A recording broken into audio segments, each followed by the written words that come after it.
Hai semua, selamat datang di channel Baca Saham. Pada video ini, kita akan bahas satu topik dengan judul Dividen Stok Sumber Pasif Income. Saham bagus, laba dan dividen naik setiap tahun, dan tidak pernah turun satu kali pun.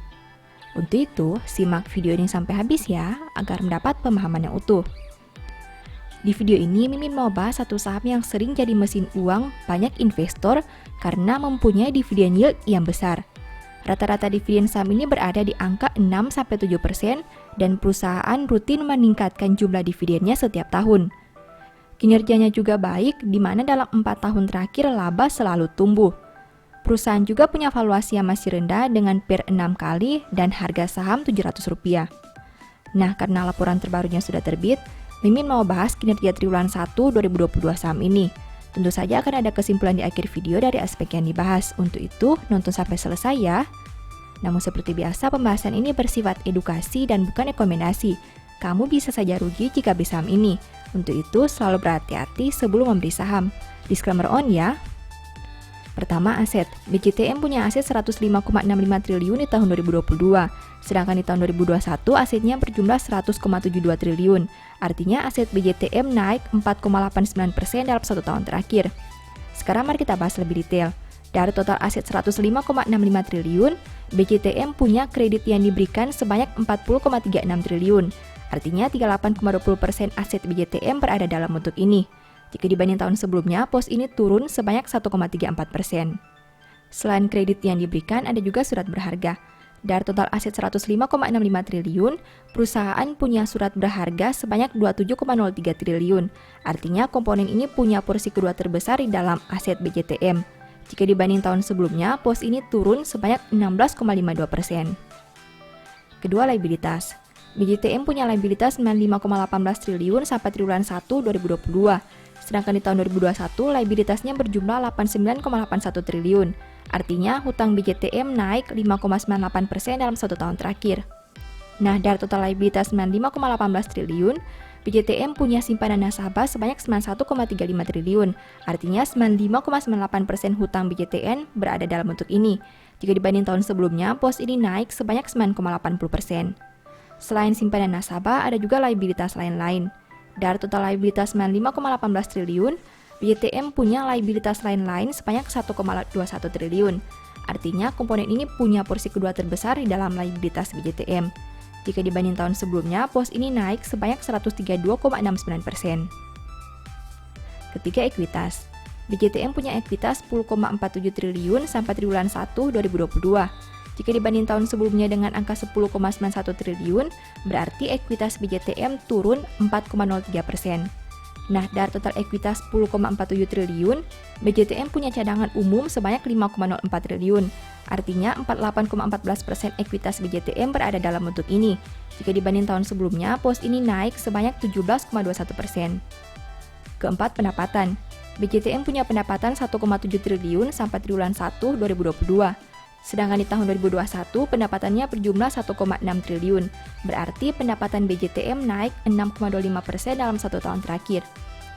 Kelima, biaya pokok. BCTM punya biaya pokok penjualan sebanyak 0,46 triliun. Sedangkan di tahun 2021, biayanya berjumlah 0,53 triliun. Berarti biaya pokok turun 13,21% dalam 1 tahun terakhir. Keenam, laba. BCTM mampu menghasilkan laba sebanyak 0,453 triliun. Jika dibanding tahun sebelumnya di angka 0,448 triliun, berarti laba BCTM naik 1,12% dalam 1 tahun terakhir. Ketujuh, rasio keuangan. BCTM punya ROE 17,32% dengan NPM 24,01%. Sedangkan untuk sisi resiko, saham ini punya DER 909%. BCTM punya rasio keuangan yang baik jika dilihat dari ROE dan NPM-nya.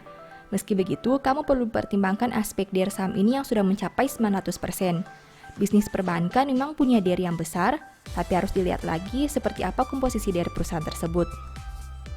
8. Valuasi. Saham ini punya PER 6,41 kali dan PBV 1,11 kali. Saham BCTM mempunyai valuasi yang masih terbilang wajar dengan PER 6 kali dan PBV 1,1 kali. Poin ini menarik karena padahal labanya hanya naik 1,1% dan ekuitasnya berkurang. Artinya perusahaan punya komposisi ekuitas dan laba yang cukup baik hingga awal tahun 2022. Setelah melihat pembahasan tadi, ini kesimpulannya. 1. Total aset naik karena peningkatan pembelian surat berharga yang akan dijual kembali.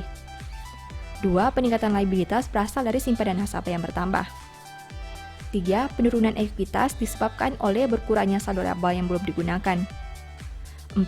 Laba naik karena pendapatan yang tumbuh dan biaya pokok yang berkurang. 5. Rasio keuangan terbilang baik dengan ROE dan NPM yang di atas 15%. 6. Valuasi BJTM masih menarik untuk aspek PER dan PBV-nya. Demikian analisa singkat saham BJTM berdasarkan laporan keuangan triwulan 1 tahun 2022. Selalu ingat bahwa pembahasan ini hanya dari sudut pandang pribadi. Tidak ada jaminan pasti profit dan mungkin saja kamu bisa rugi jika beli saham ini. Sebagai informasi, di tahun 2022, Mimin menulis e-book baru dengan judul Cara Cepat Analisa Laporan Keuangan. E-book ini ditulis karena Mimin lihat banyak pemula yang masih bingung dengan cara menganalisa laporan keuangan. Kalaupun bisa analisa, biasanya menghabiskan banyak waktu karena harus membaca laporan keuangan yang sangat tebal. Dengan terbitnya e-book ini, diharapkan kamu bisa menganalisa laporan keuangan secara mandiri dan tentunya tidak membuang banyak waktu. Banyak tips dan trik yang bisa digunakan sehingga kamu tidak perlu membaca angka satu persatu. Mimin juga memberi bonus file Excel secara gratis yang berguna untuk melakukan screening laporan keuangan secara otomatis. Kamu hanya perlu mengisi data keuangan dan formula Excel akan menganalisa secara otomatis serta memberi saran apakah laporan keuangan tersebut baik atau kurang baik. Apabila tertarik membeli e-book ini, silakan chat WA ke nomor yang tercantum ya. Sebagai informasi, BJTM merupakan salah satu saham yang dibahas di e-book Analysis Report Triwulan 1 tahun 2022. Apabila kamu ingin menganalisa lebih detail tentang saham ini, beda laporan keuangan dan perkiraan harga beli dan jual yang ideal, mungkin e-book ini bisa bermanfaat. Untuk info pembelian, silakan chat WA ke nomor yang tercantum ya. Demikian informasi pada video ini, semoga bisa memberi manfaat kepada kamu semua ya. Oh iya, saya mau menyampaikan bahwa sekarang Baca Saham punya 3 e-book tentang saham yang mungkin saja bisa berguna bagi kamu, yaitu Strategi Nabung Saham, Analysis Report, dan The Stock Market. Berikut perbedaan antara 3 e-book tersebut. E-book Strategi Nabung Saham berfokus pada pembahasan teknik, money management, dan semua hal yang berhubungan dengan nabung saham. Poin intinya bisa dilihat pada tampilan berikut ini. E-book Analysis Report berfokus pada hasil analisa fundamental 12 saham pilihan berdasarkan laporan keuangan terbaru. Poin intinya bisa dilihat pada tampilan berikut ini. E-book The Stock Market berfokus pada panduan bagaimana menganalisa fundamental suatu perusahaan dan money management yang baik. Poin intinya bisa dilihat pada tampilan berikut ini. Apabila kamu tertarik membeli salah satu dari 3 e-book tadi, silakan chat WA ke nomor yang tertera di layar ya.